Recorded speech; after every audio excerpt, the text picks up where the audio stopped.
তাই সত্যের মধ্যে থেকেই তারেক রহমান বলেছে, নির্যাতন সহ্য করেছে আমার দলের নেতাকর্মী,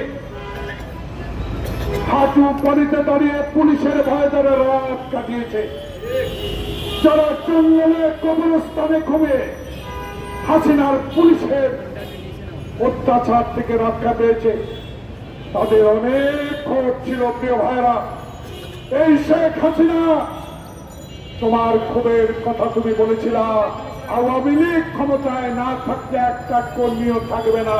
হাসিনা, মোদির আশ্বাস ছেলে থেকে তুমি একবার চোখ খুলিয়ে দেখো, তারেক রহমান 5 আগস্টের পর তোমার একটা কর্মীর গায়ে হাত উঠায়। এটাই ব্যক্তিত্ব, এটাই তার গ্রহণযোগ্যতা। এই গ্রহণযোগ্যতাকে ঠেকাবার জন্য আরেকটা ষড়যন্ত্র শুরু হয়েছে প্রিয় ভাইয়েরা। তাই ষড়যন্ত্র রুখতে হবে। জাতীয়তাবাদী শক্তি মৃত ব্যক্তির ভোটে ক্ষমতায় যেতে চায় না। জাতীয়তাবাদী দল এমন ভোটে নির্বাচনে জিততে চায় যেই ভোট শাহাবুদ্দিনের মতো রশি টানিয়ে একজন হাফ প্যান্ট পরা আনসার পুলিশকে দিয়ে নির্বাচন করে বাংলাদেশের প্রথম মহিলা প্রধানমন্ত্রী নির্বাচিত করেছিলেন দেশনেত্রী বেগম খালেদা জিয়াকে। এরকম একটা নির্বাচন চায় বিদায় তারেক রহমান বলেছে, সকল দল যারা বিগত 16 বছর হাসিনার রক্ত চক্ষু উপেক্ষা করে আন্দোলনে ছিল, তাদেরকে নিয়ে আমি নির্বাচন করি। নির্বাচনে তারা কয়েক এমপি পেল, সেটা বড় নয়। আমি সকল আন্দোলনের নেতাদেরকে দিয়ে, আল্লাহ পাক যদি জনগণ আমাকে রায় দেয়, আমি সরকার গঠন করি।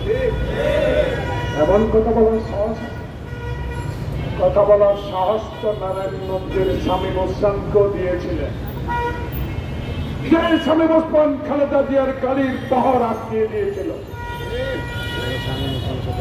ক্ষমতা তো ওবায়দুল কাদেরকেও দিয়েছিলেন। সে ওবায়দুল কাদের কোথায়? শামীম ওসমান কোথায়?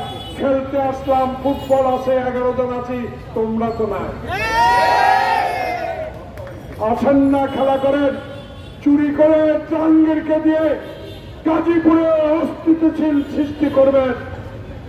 বরদাস্ত করা হবে না, বরদাস্ত আমরা করবো না। তাই তত্ত্বাবধায়ক উপদেষ্টা মহোদয়, 1000 নয়, আপনার আশেপাশে অনেক লোক আছে, সবাই জানে আওয়ামী লীগ শেখ হাসিনার গুন্ডা বাহিনীর অস্ত্র কার কাছে আছে। তাদেরকে কাছে যখন আছে, আরো কাছে ডেকে নেন, আদর যত্ন করে বলেন, ভাইয়া বলো তো, তুমি ওই থানার ওসি ছিলা, ফারুক সাহেবের ঠ্যাং যখন ভাঙছে, যখন গুলি করছে, কোন অস্ত্র দিয়া করছে? বেরিয়ে বলবে। একটু চালাক হন, শুধু ক্ষমতায় থাকলে হবে না, চালাক দিতে হবে। একটু চালাক হন। দেশের মানুষ রোজা আসছে আগামী 2 তারিখ বা 1 মাঘ, অনুগ্রহ করেন। আবার আওয়ামী লীগের সিন্ডিকেট শুরু হয়ে গেছে, 16 ভোটের সিন্ডিকেট শুরু হয়ে গেছে, বেগুনের সিন্ডিকেট শুরু হয়ে গেছে। আমাদের দাবি শুধু নির্বাচন নয়, নির্বাচনে দিবেন, আইন শৃঙ্খলা ঠিক রাখবেন, আর দ্রব্য মূল্যের ঊর্ধ্বগতিও ঠেকাতে হবে। এটা আপনার দায়িত্ব, কারণ মুক্ত খবরের রক্ত অর্জিত আপনার এই ক্ষমতা, আপনার এই ক্ষমতাকে আমরা সমর্থন করেই যাচ্ছি, করেই যাব।